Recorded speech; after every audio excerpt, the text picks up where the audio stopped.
வேலூரில் மனைவியை மூன்றாவது முறையாக மின்சாரம் பாய்ச்சி கொலை செய்ய முயன்ற கணவரை போலீசார் அதிரடியாக கைது செய்துள்ளனர்.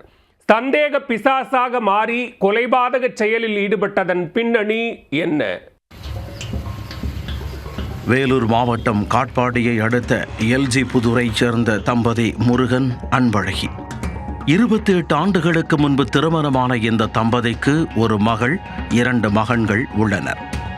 முருகன் போர்வெல் மோட்டார் மெக்கானிக்காக வேலை செய்து வருகிறார். இந்நிலையில் மனைவியின் நடத்தையில் சந்தேகப்பட்டு முருகன் அடிக்கடி சண்டையிட்டு வந்துள்ளார்.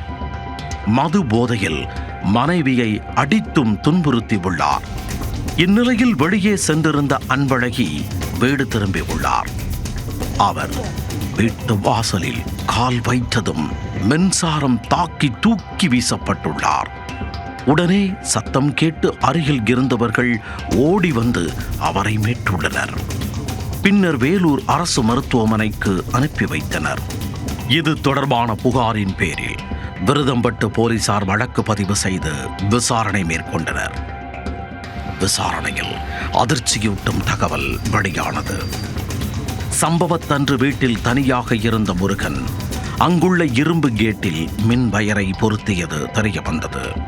அத்துடன் தரையில் தண்ணீரையும் ஊற்றியுள்ளார். வெளியே சென்றிருந்த அன்பழகி வீட்டுக் கதவை திறந்ததும் முருகன் சுவிட்ச் ஆன் செய்துள்ளார். அப்போது எதுவும் தெரியாதது போன்று கேட்டை திறக்கும்படி கூறியுள்ளார். அதை அறியாமல் அன்பழகி கதவை தொட்டதும் மின்சாரம் பாய்ந்து தூக்கி வீசப்பட்டுள்ளார். ஏற்கனவே 2 முறை தனது மனைவி மீது மின்சாரத்தை பாய்ச்சி கொலை செய்யும் முயற்சியில் முருகன் ஈடுபட்டதும் அம்பலமாக உள்ளது. இதையடுத்து முருகனை கைது செய்த போலீசார் நீதிமன்றத்தில் ஆஜர்படுத்தி வேலூர் மத்திய சிறையில் அடைத்தனர். மனைவியின் நடத்தையில் சந்தேகம் கொண்ட கணவன் அவர் மீது 3வது முறையாக மின்சாரம் பாய்ச்சி கொலை செய்ய முயன்ற சம்பவம் அதிர்ச்சியை ஏற்படுத்தியுள்ளது.